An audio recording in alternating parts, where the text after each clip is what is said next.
Halo Sobat Otomotif, balik lagi di SC Motor. Sering gak sih motor tua kalian itu rasanya berebet atau susah banget dinyalasin? Nah, hari ini kita bakal bongkar abis-abisan nih biang keroknya. Komponen yang satu ini benar-benar jadi jantungnya motor, namanya karburator. Yep, ini penyakit klasik banget ya, terutama buat motor-motor keluaran sebelum 2010-an. Pas gas ditarik rasanya berat, mesin ogah-ogahan nyala, biasanya tuh jawabannya cuma satu. Dan sumber masalahnya itu ya alat kecil yang kelihatannya rumit ini, karburator. Bisa dibilang dialah yang tugasnya ngeracik makanan buat mesin motor kita. Jadi, karburator itu apaan sih sebenarnya? Gampangnya gini deh, anggap aja dia itu kokinya mesin. Tugas dia itu nyampurin udara sama bensin dengan takaran yang pas, biar pembakarannya sempurna. Oke, sekarang kita bedah lebih dalam ya. Gimana sih cara kerja intinya? Kok bisa dia nyampurin bahan bakar sama udara? Nah, prinsipnya ini ternyata simpel banget loh. Kalian bisa lihat di sini, cara kerjanya itu persis kayak botol semprotan. Tugasnya cuma satu, ngubah bensin yang cair jadi kabut yang super halus. Proses ini punya nama keren, efek Venturi. Coba bayangin ya, udara itu kan didorong lewat lorong sempit. Otomatis kecepatannya nambah kencang, tapi tekanannya malah turun. Nah, tekanan rendah inilah yang nyedot bensin keluar dan langsung jadi kabut yang siap dibakar.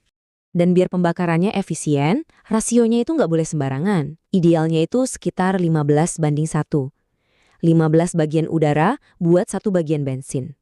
Nah, ngejaga rasio presisi kayak gini, itulah tugas utamanya si karburator. Oke, kita udah tahu prinsipnya. Sekarang yuk kita ngintip dalamannya. Ada apa aja sih di dalam karburator sampai dia bisa kerja kayak gitu?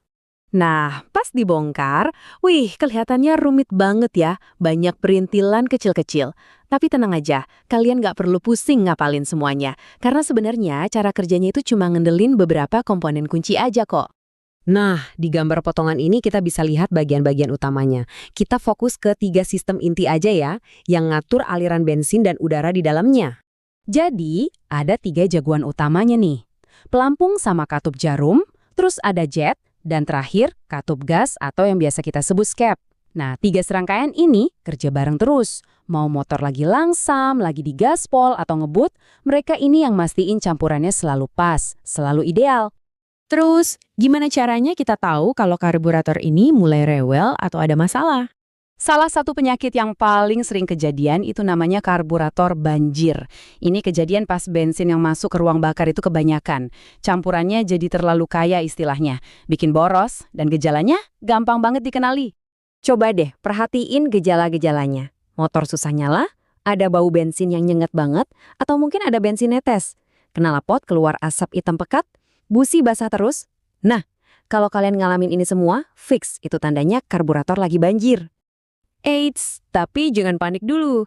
Kabar baiknya, masalah kayak gini tuh seringnya bisa diberesin cuma dengan setelan dasar aja. Kalian bisa kok ngendaliin motor kalian lagi. Kuncinya itu bukan soal bongkar-bongkar yang ribet, tujuannya simpel banget, dengerin suara mesinnya. Terus setel pelan-pelan sampai nemu titik di mana suaranya paling halus, paling stabil, gak ada getar-getar aneh. Oke, kita emang gak bakal bahas tutorial lengkapnya di sini ya, itu butuh video sendiri. Tapi proses dasarnya itu ada 4 langkah utama. Pertama, panasin dulu mesinnya. Kedua, cari skrup setelannya. Ketiga, atur langsamnya sampai pas. Dan terakhir, tes respons gasnya. Pastiin tarikannya enak dan mulus. Sekarang kan zamannya udah serba injeksi, serba komputer ya. Terus apa sih yang bisa kita pelajarin dari benda mekanis murni ini? Buat saya sih, karburator ini kayak ngingatin kita lagi soal betapa elegannya sebuah solusi mekanis. Dia kerja cuma ngandelin hukum fisika, tapi hasilnya luar biasa. Gimana sobat? Semoga penjelasan singkat ini ngebantu ya.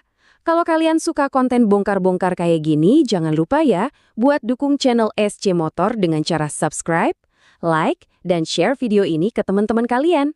Oh ya, tinggalkan komentar juga di bawah. Kami seneng banget bacanya. Makasih banyak udah nonton, sampai ketemu di video selanjutnya.